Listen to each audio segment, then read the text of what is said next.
Commission নতুন কি তথ্য সামনে এনেছে। নির্বাচন কমিশন সূত্রে যে খবর পাওয়া যাচ্ছে, ভোটের বাংলায় ভূত তাড়াতে তারা নয়া পদক্ষেপ করছে। কি সেই নয়া পদক্ষেপ? ভুতুড়ে ভোটার বাছার জন্য এবার কৃত্রিম বুদ্ধিমত্তার সাহায্য নিতে চলেছে কমিশন, এমনটাই নির্বাচন কমিশন সূত্রে খবর। যদিও রাজ্যের শাসক দল তৃণমূল কংগ্রেস তারা বলছে যে এক কাজ করতে গিয়ে আরেক বিপদ ডেকে নিয়ে আসছে নির্বাচন কমিশন।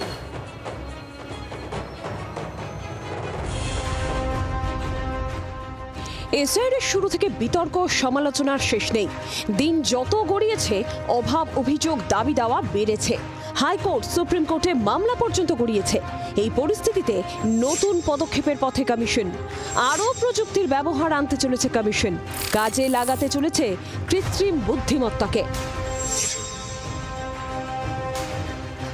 সূত্রের খবর, ভোটার তালিকায় বিশেষ নিবিড় সংশোধনে এআই এর মাধ্যমে তথ্য যাচাই ব্যবস্থা চালু করতে চলেছে নির্বাচন কমিশন।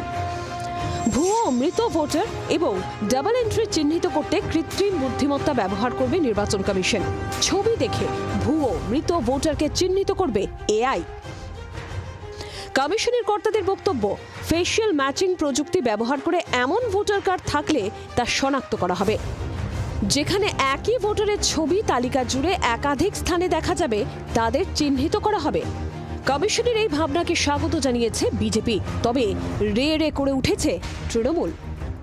জনগণের ট্যাক্সের পয়সায় একটা বড় কাজ হবার পরেও যদি তাতে ভুয়ো ভোটার বা মৃত ভোটার কিংবা একই যায় ডাবল এন্ট্রি ইত্যাদি বা অনুপ্রবেশকারী রোহিঙ্গা বাংলাদেশি মুসলমান এরা যদি বসে থাকে, তাহলে তো মুশকিল। মমতা বন্দ্যোপাধ্যায় প্রথম আঙুল তুলে এর প্রতিবাদ করেছিলেন যখন দেখা গেল অন্য রাজ্যের ভোটার লিস্ট কার্যত তুলে কপি পেস্ট করে দিয়েছে আমাদের ভোটার লিস্টে। ডবল এন্ট্রি কোথায় ছিল? এআই। নির্বাচন কমিশন বিজেপির স্বার্থে ক্যালেন্ডার দেখে দেখে যে রাজ্যে নির্বাচন আসছে সেখানে রং বদলাতে বদলাতে এক এক ধরনের আচরণ করতে করতে চলেছে নির্বাচন কমিশন। এআই ঠিক করে দেবে ডাবল এন্ট্রি, আর তাতে অসংখ্য জেনুইন ভোটারের নাম বাদ যাবে, তাহলে কিন্তু আর একটা সমস্যার মধ্যে ঢুকবে ইলেকশন কমিশন। সমস্যা কি অন্যত্রও হবে?